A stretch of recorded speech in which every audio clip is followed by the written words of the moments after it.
I would like to introduce you to our esteemed guest speakers for the day, starting with the moderator of the first panel discussion, Ms. Rashmi Mansharamani ma'am. We are honored to have Rashmi ma'am with us today, a distinguished professional with 20 years of experience in HR. She holds a postgraduate degree from Jamshedpur. She is currently the CHRO at Bain Group, and her extensive career includes roles in ITC, United Breweries, Harvard Group, ICRC, and CAF International. Ma'am's colleagues include the Indra HR Super Achiever Award and recognition as one of the most influential HR leaders in India. She has been appointed as the chairman of CII-WUP. She collaborates with industry leaders and engages with government agencies to address HR challenges and improve the ease of doing business. She is known for her contribution in organization design, talent management, and change management. Rashmi ma'am has led initiatives aligning HR strategy with business, automating HR process, and foster a culture of innovation. She actively works with universities, provides students with valuable insights thoroughly. Thank you so much, ma'am, for joining us.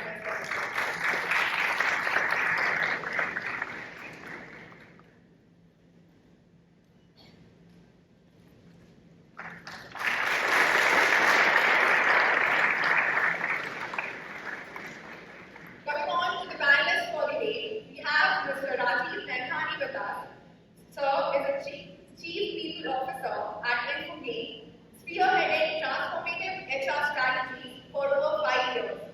Sir is a passionate and visionary HR leader and has a proven track record of driving organizational transformation through innovative people strategies. With extensive experience in high-tech industry, he advocates for the employee-first concept, believing that prioritizing employee well-being leads to exceptional customer satisfaction and shareholders' value.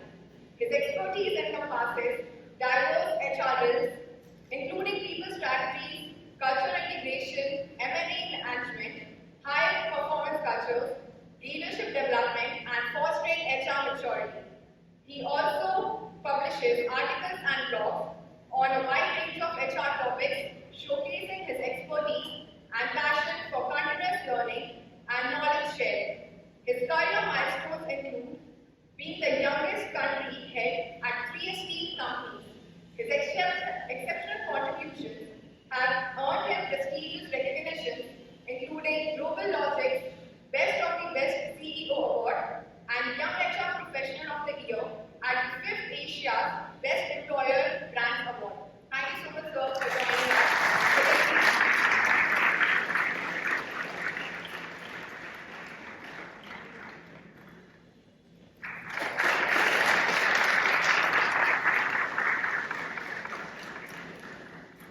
The next panelist for the day is Mr. Bhooshan Malkani, sir. He is the strategic HR business partner, learning and development, talent management, TEDx speaker, trainer, and director HR at Geo Cinema. With over 13 years of HR experience across media and manufacturing sectors, he is passionate about creating business impact through talent management, organization, and business partnerships.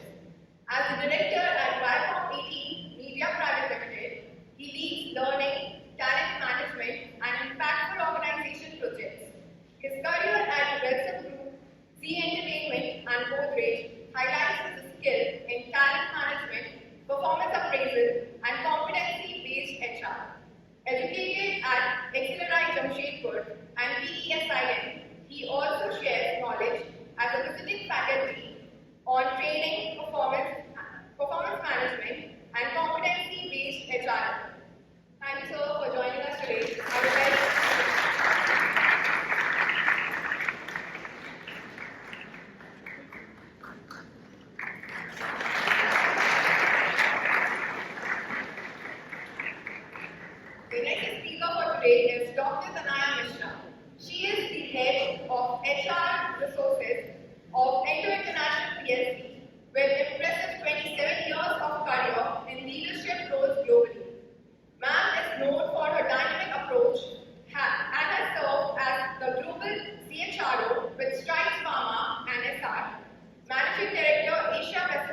Accenture and EY Group CHRO with JSW. Ma'am was recognized as the most influential HR leader by the HR Association of India. Among many other honors, she received the Global Iconic Women Leader in 21 years. India's Best HR Award in 2017 and was named as named one of the Asia's 40 most aspirational women HR leaders in 2018. She is honored as one of the top 23 HR influential by HREI and as FE influencer in 2023 by Financial Express of her explanatory contribution to the field of human resource. A PMRIR postgraduate with a PhD and Bachelor of Law, Ma'am's commitment to HR excellence is evident in her accolades. She focuses on quick workforce organizational strategies by interactive practices with a future-focused technology that successfully accomplish business objectives. She has worked with numerous global companies in 7 different geographies and is renowned for her competency and ability in developing strategies that take into account culture, ethics, and diversity around the world. Thank you so much, ma'am, for joining us today.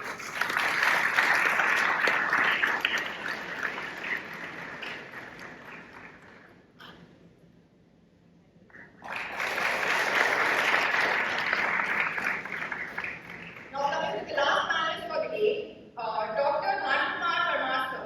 Sir is a distinguished professional with an extensive career spanning over 36 years, encompassing both government and private sectors.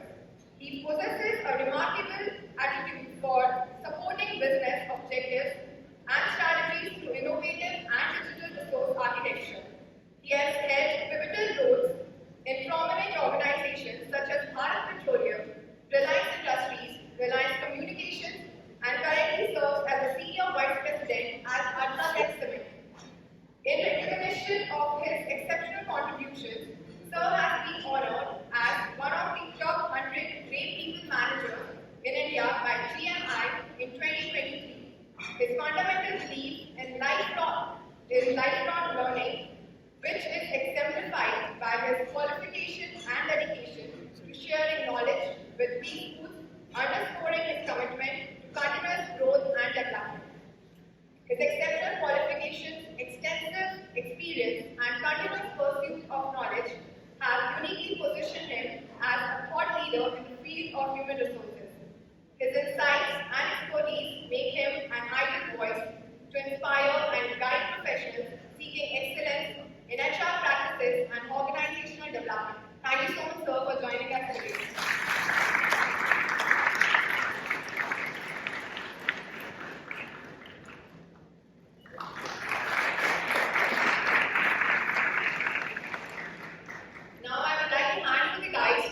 Moderator and ma'am, please, you can take over.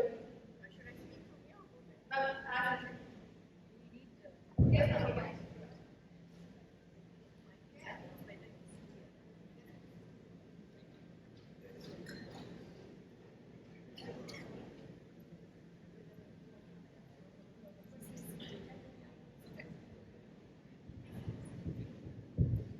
Is this working? Can you hear me? Yes, ma'am.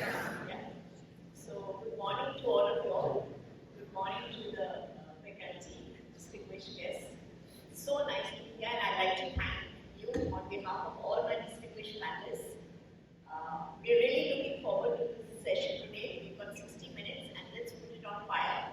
There are a lot of things that we'd like to learn from you, and maybe you from us from the industry perspective. And but you have to promise me one thing, that you have to be participative. Yeah, you should have a lot of takeaways. We too also should have a lot of takeaways. So the format we will be following is the normal question answer, but there will be priority quizzes. And I want you all to participate. We all will participate, and I will ask the faculty and the committee here if they can give a few prizes to the ones who win. In case they do, maybe chocolates. We would have brought them with us, but we came all the way, so we didn't. Or we would have left, or maybe we brought them and we ate them out. So let's begin this today, and I want each of you all, like I said, to participate. So, good morning again. On the topic, it's a very interesting topic, and I'd like to begin with I'm a business storyteller, which I was putting in my, profile. So, I'll begin with this very short story, okay? Which resonates with the subject. Arav, the name of the person is Arav. He applied for a job in a very prestigious organization, and he was very confident that he would, because of his skills and qualifications, he would be a perfect fit for the job, right? But he was not aware that they were using an AI system that had been trained on data of previous employees, successful employees. Now, in spite of his credentials, Arav was not called for the interview. Yeah, he was not shortlisted. And while he later found out, as a part of the story, that the data had been trained on certain demographics and certain credentials of the past successful employees of that organization. And Arav's credentials did not match with that. So he did not lose out on that opportunity because of his experience and his skill and everything else, but because of certain socio-economic factors which actually influenced his career opportunities. So this brings us right now to the first thing. It brings us, to the face-to-face with the ethical AI landscape in talent acquisition. How it can inadvertently, this is the first point we need to note, how it can inadvertently perpetuate historical biases, of the past, and it discriminates against certain, good, deserving employees. Yeah. So, an accurate algorithm, let me tell you, is not an equitable one.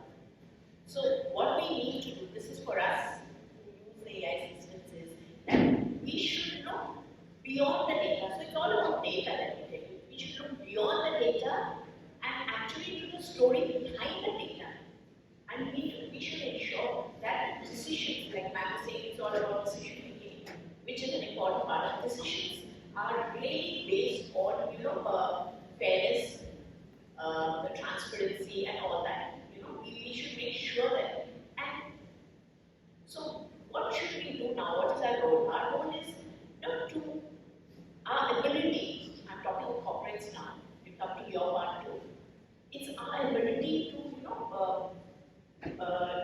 to harness the power of AI. Right now AI is running us. How do we harness the power of AI and safeguard all that, all the principles of fairness, transparency, and all that? And if we can do that, then that will decide the future of our work. It will decide the integrity of the industry. So, Rashmi, I'm going to just add to what you're saying, okay? And this is for you, audience, and for those of my friends who are busy on the phone, yeah? So, if you were in our position, right? So, at one point in time, you have to hire 50,000 people, right? So, everybody wants to get into the company, and I'm speaking from experience. At some point in time, we need the tool. But at other points in time, we also want to interact with you to be able to understand what you're thinking. It is exactly like what Rashmi was saying, speaking of a human being or a candidate like Arav. So please understand, it is the use of both, and it's a chicken and egg situation, right? So what we want to share with you are real life experiences for us to gauge and able to change. And maybe we can get some inputs from you as well. Sorry, thank you. Yeah, that makes it very interactive. So, yes, I was saying about. So let's go back to Arav again. So Arav was not a unique story. Yeah, this is actually a cautionary tale that echoes in the corridors of. Let me be a little dramatic. In all enterprises, we are having this today. Even the right CVs don't reach us because we are using that AI-driven ATS. So if you don't reach them, if you don't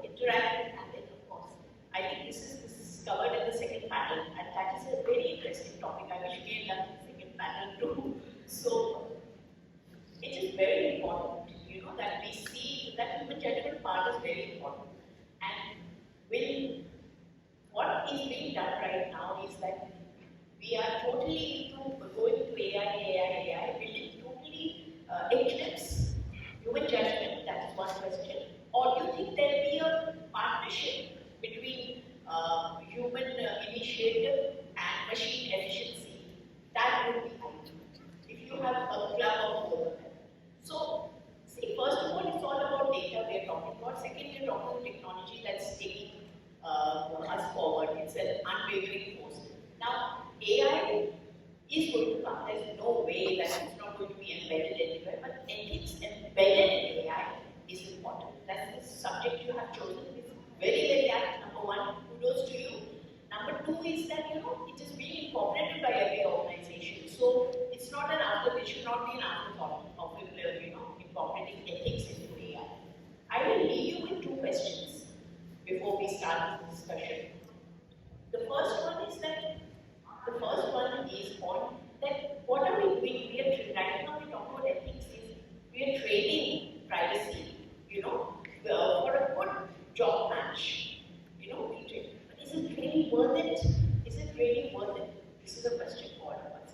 And the second question I've already asked you, that do you want a partnership between human initiative and machine efficiency, or just the machine should do? This, I think, time will tell. But one thing is for sure, that this system that what we are talking the subject right now, it's an ongoing task.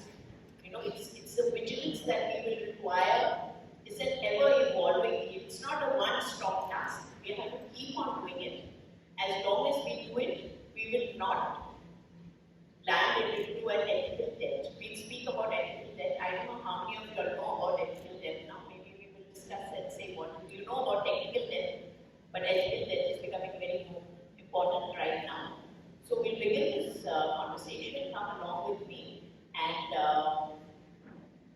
on the principles of FATE, of ethics. Does anybody over here know what FATE stands for, that AI engineers normally use? FATE. Because the whole discussion will be around FATE. Anyone? Even one of those will do. Yeah, the first one is answer, fairness. Second one? Very good, accountability. I don't know from where I heard that. Very good. Fairness, accountability. T? Yeah, that's all transparency and explainability. So it's all about FATE. The engineers are all working on FATE. So we'll go along with that. And that brings me to my first question. Maybe we'll start with you, Rajiv.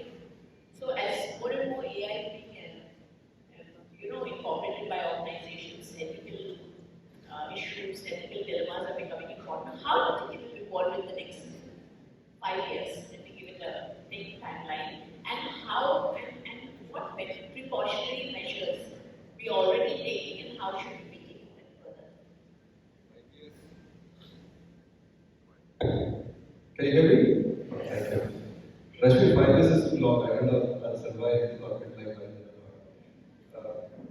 But I'll actually give you the context. I'll take a step back. Since pandemic, the way the technology adoption has changed, the evolution happened. Because I come from tech service, so work with both product and services companies. I have seen, with respect to the topic of talent acquisition, there are two major shifts which happen. And before I actually get into that, let me just ask you one question. We are talking all about AI today. What is more popular than AI? What is the buzzword today? GAI. Right? What is GAI? That's how the transition is happening, right? AI was there. What has changed the scenario is GAI, but I'll reach there in a while. Now, two things from a talent acquisition perspective which has changed. Number one, the companies learned the art of operating in a remote and hybrid work environment. Companies like ours, we are still working remote. So organization will continue to work remote until end of September 2024. That's the official communication. Only middle management and above, we say at least come sometime to office. Twice a day or twice a month. So that's one change which happened. Now, which means the acceptability of hiring for a remote and a hybrid work environment became acceptable to the organization. Now, when we are hiring people, the person we don't know physically, right? We have not seen the person physically, it's all virtual. Now, we are living in a world where the government is also talking about deepfake, right? They're becoming so serious about it. You don't know who the person sitting on the other side. And that is where the issue came in from. And that's the second issue which we have observed. The issues of moonlighting, you heard a lot of stories around that. Every organization struggles on this ethical dilemma, whether it should be acceptable, not acceptable. That's one part of it. The other part of it is impersonation or impersonating of the candidate. And that's happening a lot. And we are catching those people. One funny thing which happened to those stores. So person A went through the interview process. And person's A credentials, because the validation of background verification, everything happens, were passed on with person A's name. Person B joined, who was not through the process of selection. This person joined, and this person left the organization after 9 months. Now for the other opportunity, person B applies with his original name. So far we didn't have any record of this person B. The only thing we knew, the voice, and sometimes we do virtual interactions between manager, line manager and the person. Now it so happened, the person was hired and deputed in the same account or project where the person was serving before. And the person was hired on the pool initially, so there was no interaction between line managers and this person. And it so happened the manager was welcoming him and figured out a different name with the same person. That's the reality.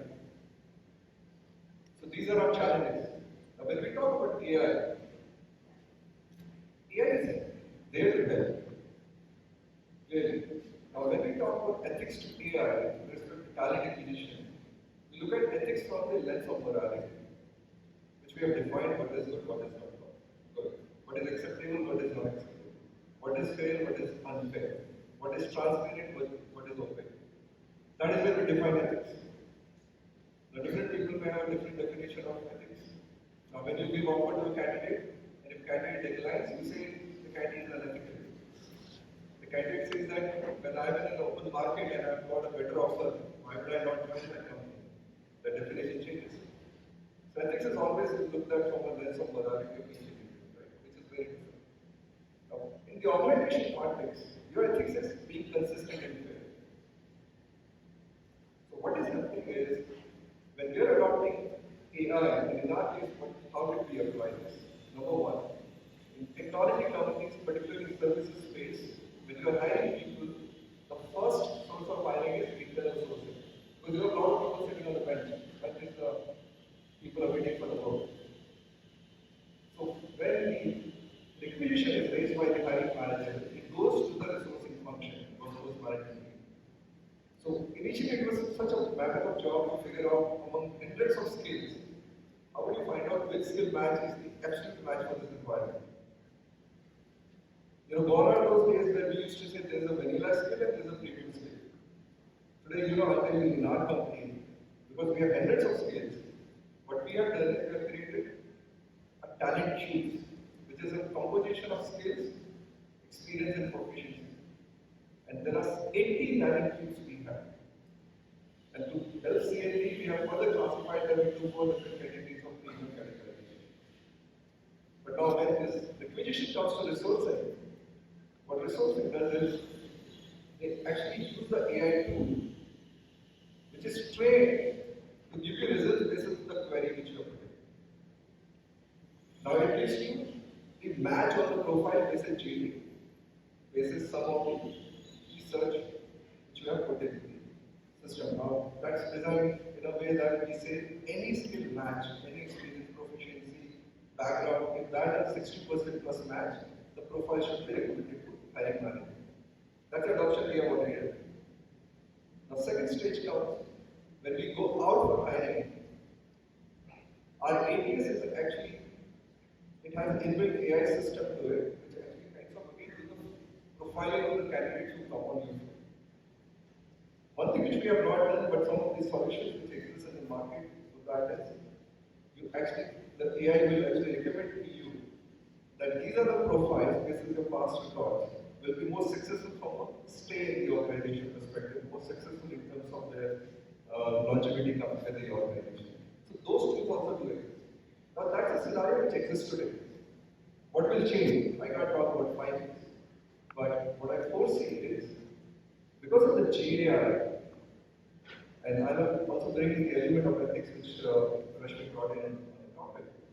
Because of GAI, some of the tasks which were trained to be done in a particular way will actually bring in the element of personalization. So for example, today when you are actually looking for profiles, the AI tool is helping you with a shortlisting. Then you can use AI tool to set up the or scheduling the meetings with the candidates. Now the GI will actually make it more interactive. Will also give you data basis the selection process every stage, which will help you actually become better in your decision making. Now in that context, one important thing which we are exploring for our clients and which will eventually possibly get into our system for recruiting as well is sentimental analysis. So what will happen is, in the now all the interviews, most of the interviews happen on Teams or Zoom. In our kind of organization, that's why it happens. Very rarely one round or 2 rounds may happen in person. But most of the interviews are happening. Like if you deploy the bot on the Teams conversation, which is only listening to the entire conversation, we'll send us a sentimental analysis report. And that we've already deployed for our customer meetings.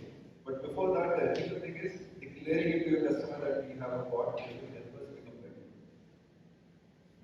What we have also deployed, which we have not told our customer, is the bot on the email. Not about this thing.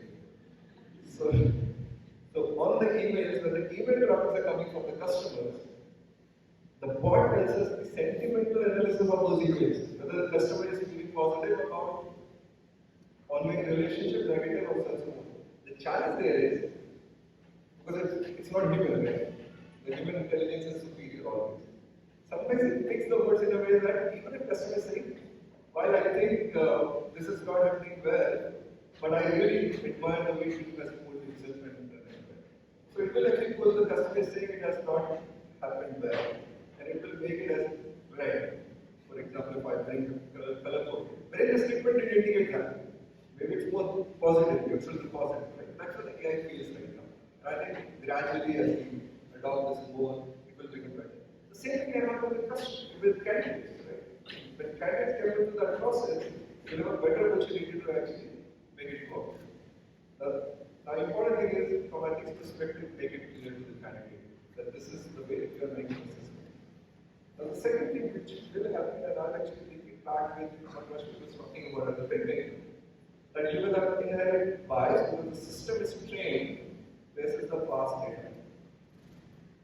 Right? And that past data could be of success stories, as you were talking about the success stories, success profiles, etc. Those stories could be basis specific set of people. Now what is happening in my industry is every 6 months something comes up new, right? Your skill is also undergoing change. Your skill combination and compositions are changing every time. Now, when you have that in the pipeline and you are using something which was proven relevant 2 months back or 3 months back or 6 months back, may not necessarily be relevant. So your system needs regular monitoring and regular assessment and audit. Otherwise, it will become a problematic thing for you from a consistency perspective. Now, another thing, I can actually take a lot of time, but I want to restrict with last thing so that other fellow panelists don't feel that I'm actually taking your time and also boring you at the same time. The third thing is there's a fundamental difference between inclusivity and ethics with respect to hiring. As an organization today, everybody wants to be inclusive. You heard about ESG? All the progressive organization is going after ESG as one of the important challenges. Our CEO, he has six 6 pillars which are the driving pillars for the organization for the next 3 years. One happens to be easy. We call it Earth, Equity, and Ethics. Now, from that perspective, it's very important that as an organization, are you inclusive or not? Your cultural diversity is different. Your AI will be trained to hire people in India, but your system is same, which you're using to hire in Poland. For example, in my company, Poland, Uruguay, USA, UK, and many other locations. There would be a problem, right? So you need to make sure that how can you become inclusive in your recruiting process while adopting AI and not remain just focusing only on ethics perspective. Let me take a pause here and give it back to you, Rashmi. Thank you, Rajiv. Just on your points, very good. Just reiterate some of them.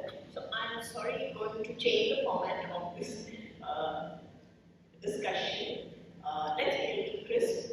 3 points or 4 points from each of you. So let me do a little fast. Yeah. So the question you're saying on the format. Yeah, the format is the question and repeat. But let's be a little crisp. Good, Rajiv. Very good inputs that you gave on, especially what he said about morality. 3-4 points. I just quickly like to reiterate what he said about morality. It's subjective. What it means. We usually think let's be consistent and fair.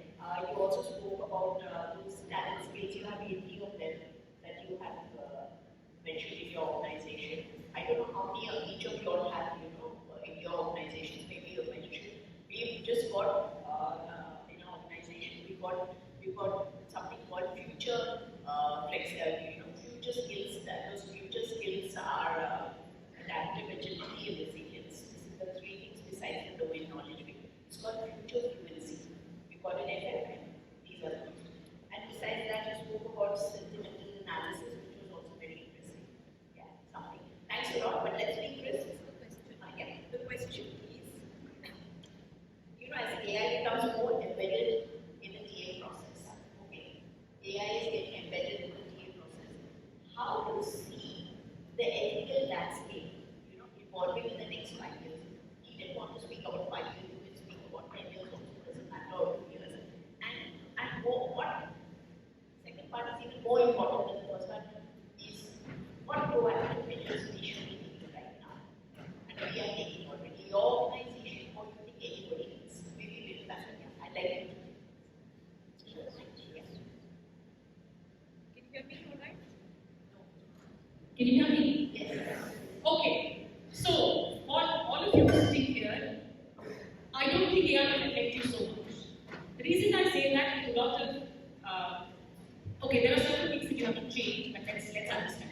So when I was working for Accenture, it was high 15,000, and that's why we needed an AI tool to be able to understand what is the fitment of a candidate that's coming in, right? Whereas for you, you're in a premium institution. But what I want to ask you to do is change your CVs. Because whenever we're looking at a resume from IIM, they all look the same.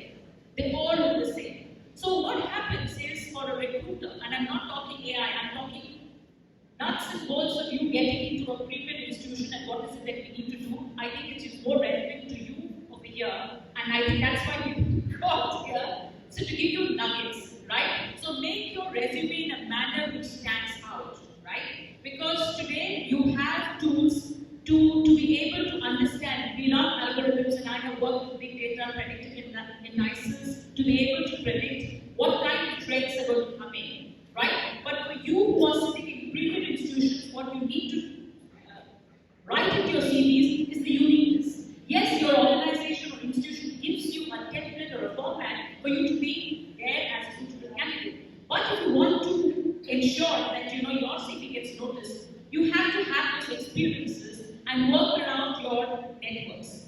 Now, in terms of ethics, right?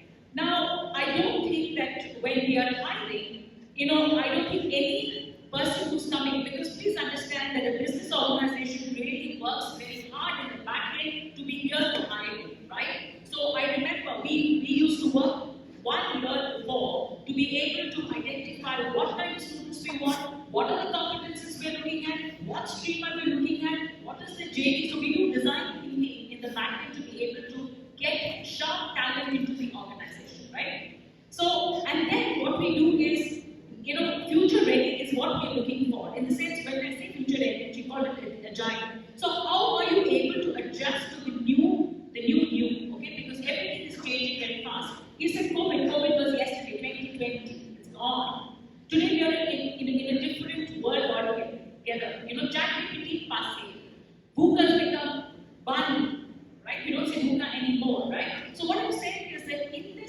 very unpredictable. How do you stand out as a candidate? What is the, so you could be, it's the uniqueness around you. What is your USP? Where do you want to get into? What do you want to target? I think that is most important.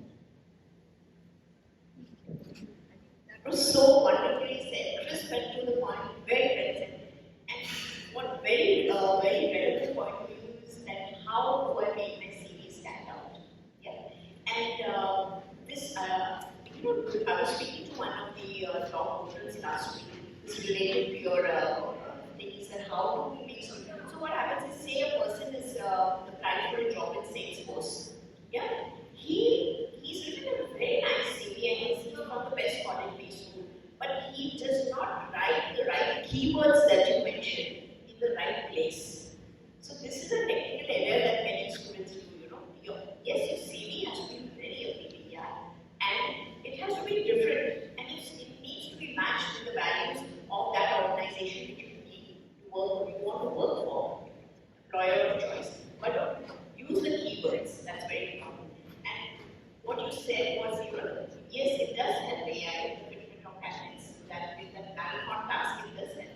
But you asked that to be different activities. But for larger organizations, maybe. Let's also understand, and I'm sorry I'm going to be very, what matters. Because when we come into institutions like this, we have a target. We will take, say, 5, 10, 15. There, very honestly, we look at each of the CVs and try and understand this. So what we do is we hire for attitude and train for skill. Because we really don't know when we are coming in. Because, you see, we're not very sure of how you're going to shape up. And all of you are very, very ambitious. Everybody wants to become the CEO in the next couple of years and next 5 years, which is really not happening. Because what happens to your next? So we do not do algorithms. Most organizations, when they come to primitive solutions like yours, we don't do algorithms. And I'll be very honest, from the organizations that I've worked in, some multinational, some very large companies. But yes, definitely AI, when you're hiring people, for sure. Because 50,000 if you're taking in, then obviously, and you want the right skills, and I'll give you a little example here since you said that. We use hiring, which is a tool, which is an AI tool, to interview somebody. And that person, we hire, okay? And then when we give the test, the technical test, we are allowed to pass the test twice or you flunk the test, right? The person flunked the test all 3 times and we're wondering why, because he was excellent. What he had is he had somebody below and he was smiling. So much for AI. Yeah, so these are the challenges we face, yeah. And yes, when the other problem with the, of course, I think I'll cut it short now because if I start speaking, nobody else will have a chance. So, I would take, I think you should take this. Should I repeat the question for you or is it yeah. So, my format can't keep changing. In terms of the things,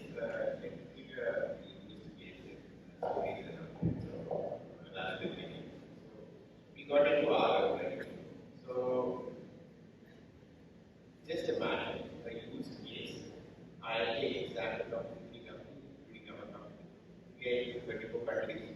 So, other countries have already started using AI. Possibly 3-4 years back, we are getting it. So, there are already use cases, and there are a lot of iterations that have happened, and there are a lot of cases that are happening. So, we are not there in India, except Indian agencies that are there, but other places are already done, and there are a lot of use cases.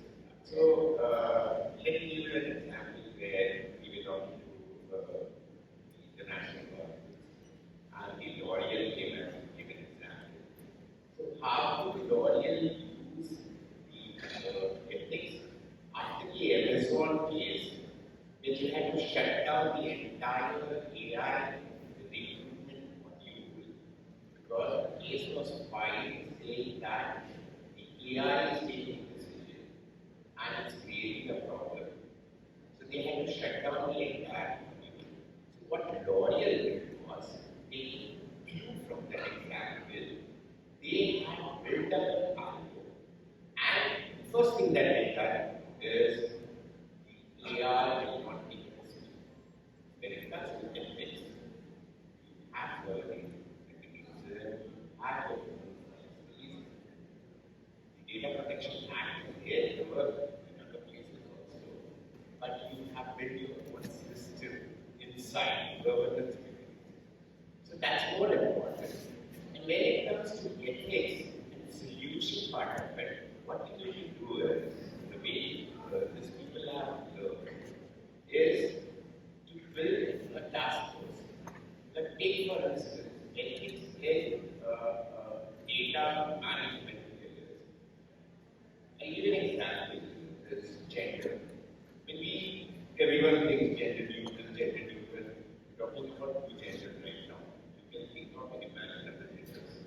So, two genders, and you will say, okay, hide this gender because the AI will predict and say that, no, we need to hire this one. So, from the resume, you come to know to hire this one. So, it can be having a bias of the hide both the genders.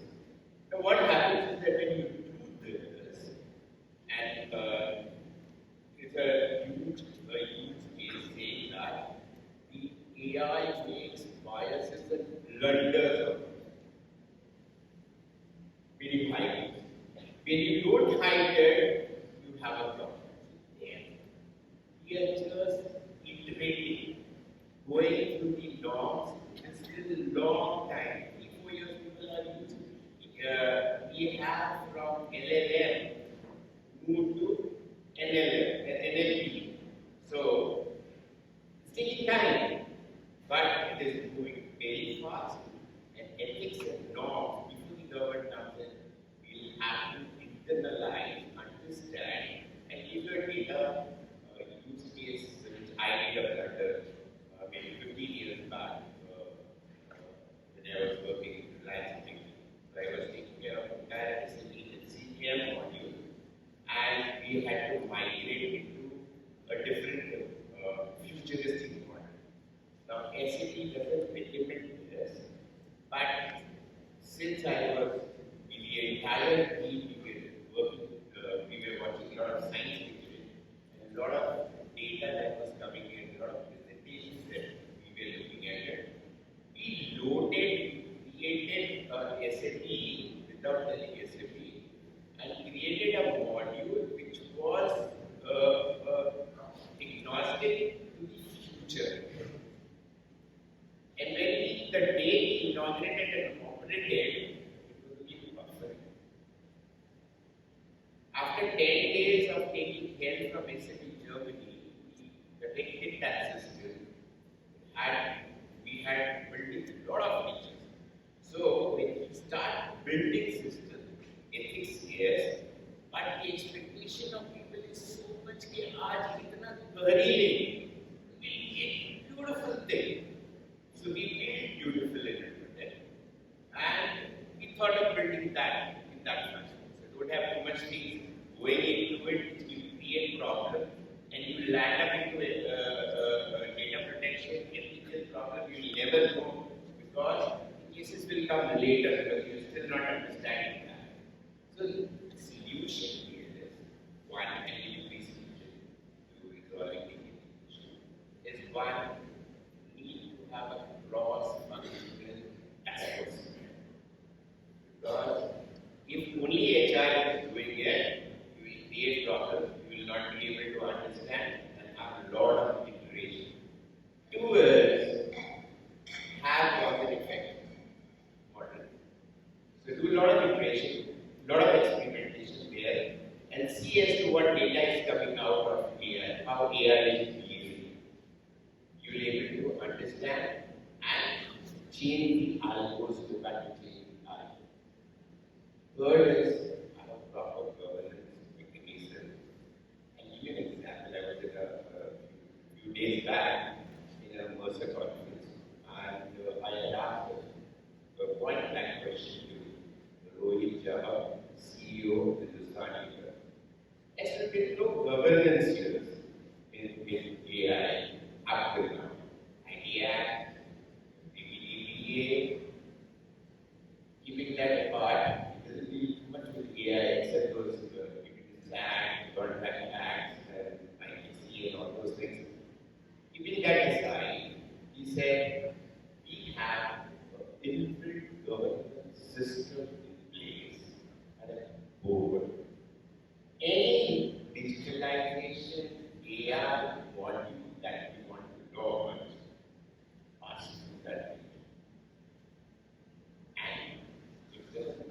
that we could not. So that's the way we take it to remember. Thank you. Manu, I think you really gave us details on that. Love those examples of Amazon, L'Oreal, and also SAP. But that example you gave about anonymization also was interesting. You know, do it or not to do it. I just did not complete that. Those are the slides of the audience. That they were including some 1,000 more people and LFE examples that you give you the entire 5,000 people they wanted to do it and the role higher or some other higher view they had been provided. And what they did was they asked me 3 questions. So I was in the people matters tech HR conferences and this guy was giving us those solutions. And I think that there if you get it, it will help you to understand more about it. So they were looking at expression and all those part of it. And I was a diamond industry when I was hiring a professional in a family business with a fully family people. How much a sales guy who takes this much of diamond outside for sale, how much it must be worth? How much it must be worth? This much of diamond? Crores. Whether he is going to come back, that was the question. When we were hiring non-family professionals, so we used to do all those things that which AI is right now doing. Just imagine we were talking about one of the guys who was there inside and feels better than of any IIM or Harvard or Stanford Institute.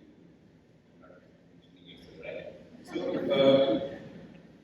and NVIDIA comes into it here, and people feel I am the only person from entire IIMs to be selected. They have a perfect AI mechanism into place, and it is having zero bias. When somebody gets selected, what will that person bring? Specifically having AI, which doesn't look at reference in DCD, it doesn't look at other things, whether it's Tabak or X Tabak or N. No, nothing like that. It's looking at me, my CV, my experience and qualification. That's the way we are looking at it. We come, we discuss ethics, morals, and what was it? FATE. Thank you, very well explained, and also those 3 points of governance across functional team that you need and cause and effect, and also the proper governance. And I love this. You've been waiting very patient for very long. We won't make you wait long later. Maybe you will start right now. You want me to repeat the question? Yes. I'll try and address what the question was. I think you're looking at how are we implementing AI / technology in the talent acquisition process, and how does it look like in the future in these 5 years? Yeah. I go at what Tanaya mentioned, right? It is very different for different sizes of the organization. It's a very large organization, and you are going out to hire, say, 50,000 employees. Obviously, you need technology to help you.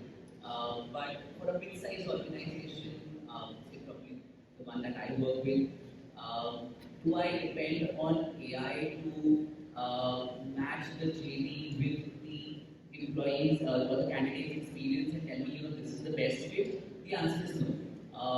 What I rather do is I have an applicant tracking system in ATS that will help me ensure that all applications are viewed, again, very unbiased by where it is coming from, whether it's internal, whether it's external, from what source, what country, what ethnicity. So that unbiasedness has been gotten. Beyond that, of course, then we go ahead with the talent acquisition team to do it. Again, something that's mentioned in this keynote, Do I have a chatbot? Yes. Does it check on employees on their mood and on whether they are happy, not happy, and all of that? But am I expecting the chatbot to take action if somebody is unhappy? The answer is no. Right? It max will do is notify the HR business partner saying that this seems to be a problem. And from the conversation, this looks like what it would be. This is the reason this person is unhappy. And then the HR business partner kind of takes it forward, the HR team takes it forward. So, have we laid the foundation of technology? Have we laid the foundation of technology and AI to help us with talent acquisition, manage the ethics, and do it? Yes. Are we completely dependent on it? The answer is no. Chris went very much to the point. Thanks a lot, Bhooshan. I think we got it very clear that it depends on the size like that. Yes, that's a very good point. It depends on the size. You can't have a very small organization and if you're using something that again a chatbot also, yes. So I'll give you quite an interesting point right now where I said we need to participate. We have a small priority quiz. Yeah. So let me just take out your give me like 5 seconds to take out my papers. They're all mixed up.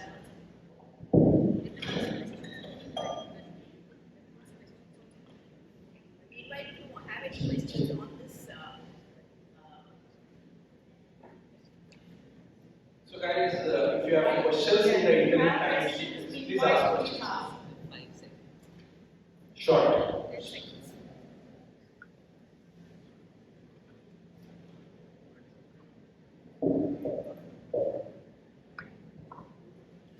Go on, please start. Mike, if we have an extra mic, we can do this.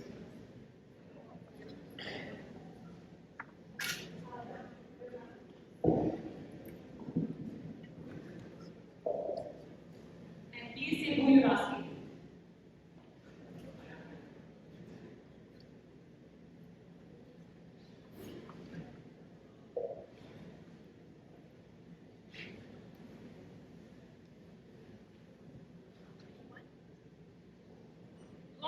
Hello. Yeah.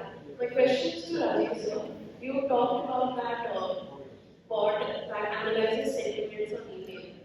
So I had a thought that it can be mispredicted. Like you don't know who is writing my email. I can ask my friend to write that email. So how do you deal with that problem? The human brain has so much intelligence it can go anywhere it can. But the context in which I was sharing that was to understand the sentiments analysis of our customers. So there are specific emails. Now how does it work? The email is coming to the company, right? And then it has unique sender and recipient. So we have kind of restricted our senders who are our key customers and with whom we interact. So any email is coming from them. Sentiment analysis happens on those. And the content is encrypted, which means not even a single store in the CIO organization will have access to the content. They can actually go your technology and whatever they would like to, but since it's one encrypted, and the overall construct of the technology system is already read it. But the what does it creates a report. And that report is actually useful and helpful for program managers, project managers to take right actions so that you can avoid the last stage of losing your business or surprising your customer or being happy. When you're initiating your NPS score survey, you're going to run a best service. So answering your question, there are tools to find out, approach to find out from where the source is. So, since I led employee relations for a large organization, you can actually find out who sent it and which laptop it came from, what are the credentials of the laptop. And that's cybersecurity. But since I'm sitting here, I know that you've been very agitated of sorts, you've been going like this and probably, so it's not like we don't notice, we always do. So similarly, when you're on the other side, you notice every employee who's walking in and certain perspectives as well. So, yeah. Just one last thing I want to write in. Why we talk about source and sentiment analysis. whistleblower. It's a character of the organization. We want to really go after the source. We want to really look at the content and then make a judgment decision or action. So whistleblower anonymous. If you go after that, where this email got originated from, then you're diluting the very principle of appreciating whistleblowers.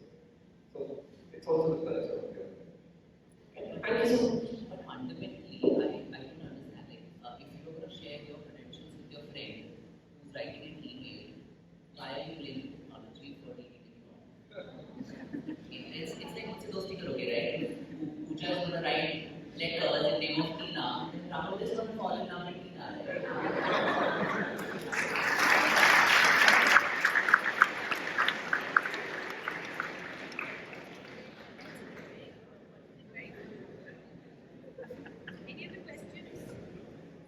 Any other questions that you have? I think it's carry on to the quiz and all, stick to the subject. But that is a very good question, and the question is actually goes beyond that also. Because you may not ask your friend, see what you write should be what is in your mind, and then what you wait most of the students are doing now is using ChatGPT to write the letter. Now ChatGPT writes really flowery letters, and then you can put it into Bard and make it more flowery, but that's not you. That's not you. So, and AI selects on the basis of that letter. So AI is also good to some extent. And then we don't get the right candidate. Okay. So we've done a little bit of research on this. It's not necessary what the results we have is right or wrong. Okay. There's no right or wrong answer to this. Okay. So I will give you 4 points. So please rate in terms of priority. How do you prioritize them? The ethical considerations in AI that are crucial for maintaining transparency and ethical AI system. So there are 4 points I give you that an organization should be prioritizing. Okay, I will give it to the panelists also. Anyone can volunteer to do this. I have around 6 or 7 pieces of paper. I could carry more. So the first point is training ethical use of AI. I think that is very important. Or you think monitoring ethical compliance. That is important. You think policies are important. Or creating an ethical culture is important.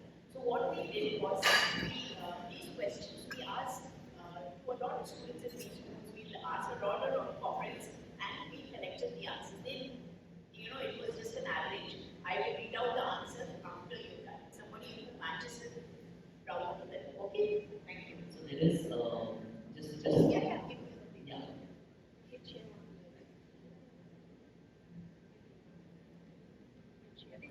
Yeah, they need it. So You have to prioritize them one.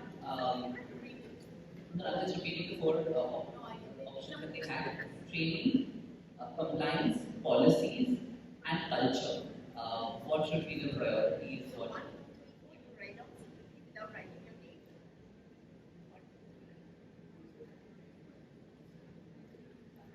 Firstly, in this age where we don't use pens and use paperless offices, are you all carrying pens? So you can take. Okay.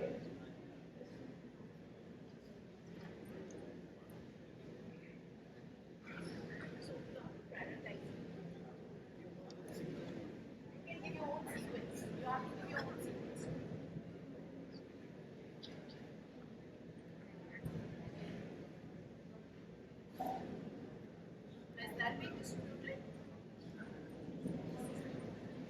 No, it doesn't.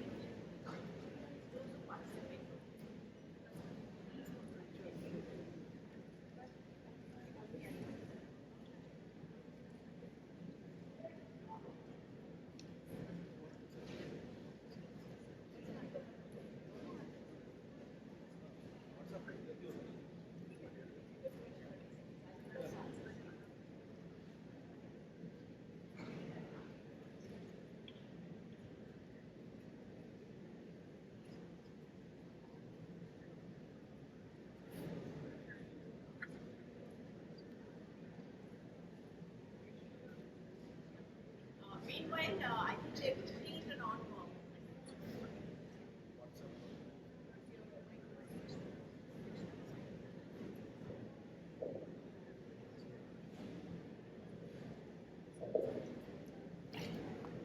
We can have more questions. I think they're putting it on WhatsApp so that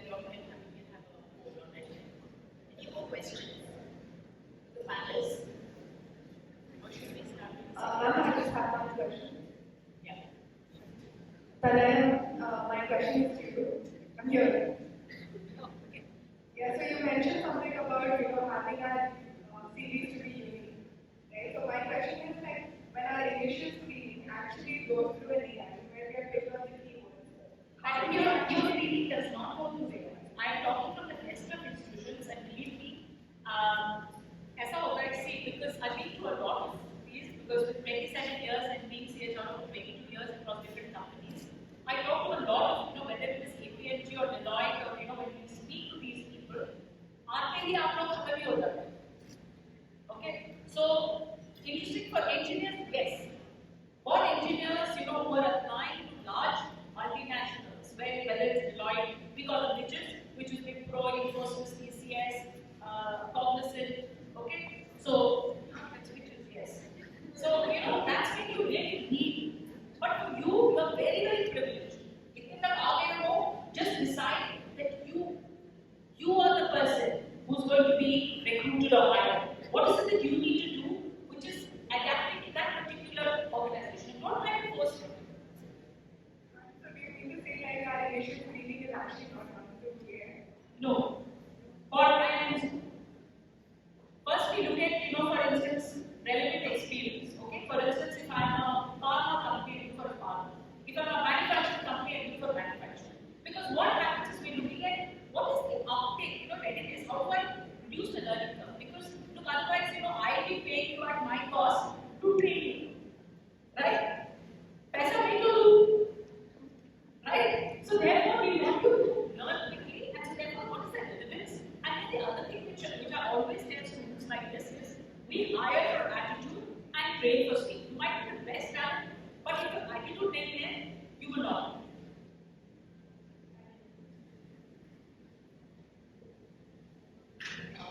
I think we'll continue with the discussion now. We'll move on to the second part, which is bias mitigation techniques. We start with you, Rajiv, again. Please share any innovative techniques your organization or any other organization you've heard of they have adopted for mitigating these biases, and particularly those which may not be relevant now.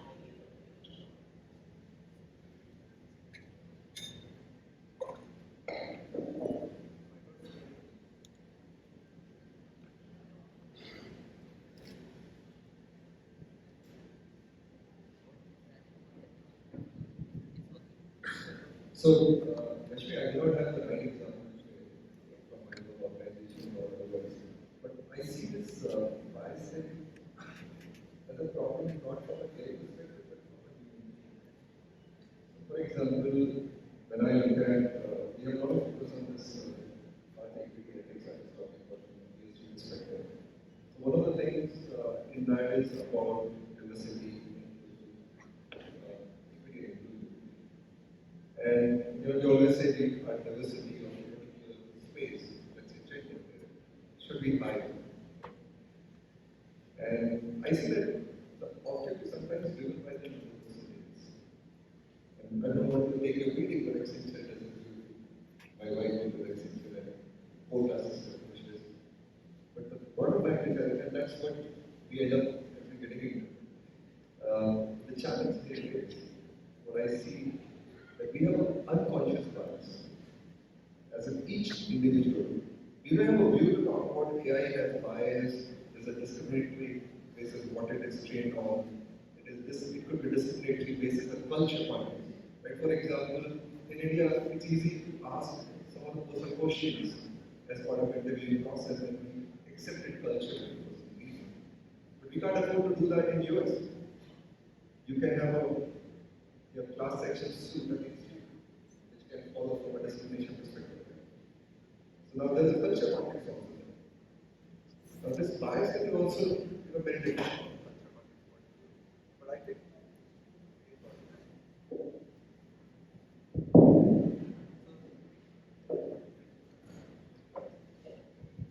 think this entire bias thing is more human driven in my view.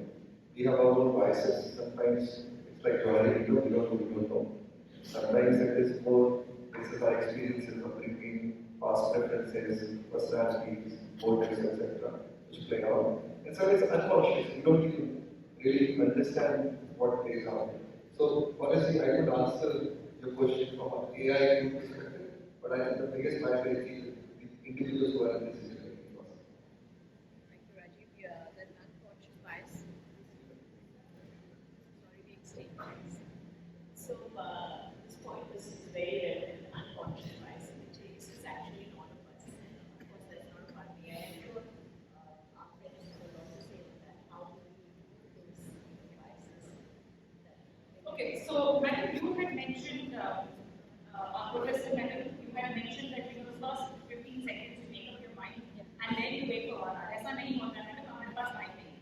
So, so if we think that it's a relevant candidate, then obviously we get to the depth of trying to understand whether it's a fit. Please understand that all of us are paid ambassadors of the company to ensure that we hire the right fit. So the reason why we come is firstly there is, I'm not saying there is no bias, but what we do is we try our level best to ensure that there is no bias. That's why you will see somebody coming in from the function which is HR, to be neutral, somebody coming in from the function, which is the particular function, and somebody else. So usually there will be 2 or 3 people on the panel to ensure that you are ready for the fitment of the organization, right? To the extent that let me also tell you that when somebody came into an organization, one of my colleagues who walked into the organization because his son was in the same institution had to be questioned, a very, very senior partner in the organization. Okay? So every organization tries to work without that bias. So what happens is in the background, you're trying to see fitment in terms of relevance of the CV, you're trying to see percentage of marks to see where the person, somebody who's got like 50s or 60s, probably will not make it. But at the same time, you're not looking at, top honchos because, I'm not a BCG or XYZ. So you have to target companies. So for students, all of you, you have to target which companies are coming to campus, what is it that you want to get paid, right? Is it the 35 lakhs, is it the 1 crore, what is it that you want to get paid? To be able to benchmark your companies and see whether it is a fit. So you have to do your homework. What the institution does or what the organization does is that it tries to see whether you have the relevance, whether you will come, because if I'm hiring for Bangalore and go somewhere else, you will probably not come, right? So we're trying to look at different dimensions. We're trying to look at your experiences, we're trying to look at your percentage, we're trying to look at your attitude, we're trying to see whether you can be fitted into different skills. Because as we speak, it's a different thing emerging, right? So what you learn yesterday is possible.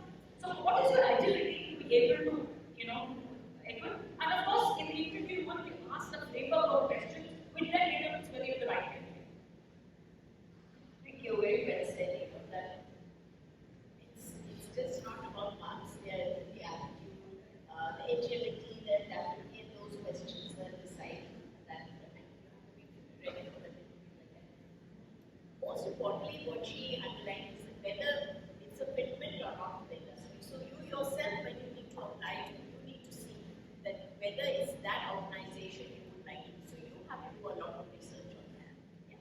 So, if you can throw some light on how to mitigate these biases, if you think there are any. First step of mitigating the biases of all of us as HR professionals or as hiring managers, especially the talent acquisition process, to acknowledge the fact that we have underlying biases. The fact that we recognize that yes, there could be biases and work towards improving that, I think itself is a good first step. What we do, at least, certain practices that I have implemented would be to go through these experiential workshops, and this could be organized by your own organization, or you could probably go out and participate in one, where because these are unconscious biases, you yourself do not know that you have these biases, and only when you participate and talk to other people is when you realize that, oh, this actually is a bias and not what reality is. And that would then improvise every time you interact with different people. So that, I think that's how it is. It's experience, it's going all out and putting your, whatever underlying reality you think is reality, putting it out and be okay with it being questioned is what I feel my certification. This is what very simply and very nicely said, that you have to, and especially if you attend those workshops and you see what works and what doesn't work, really explains it. Very well said.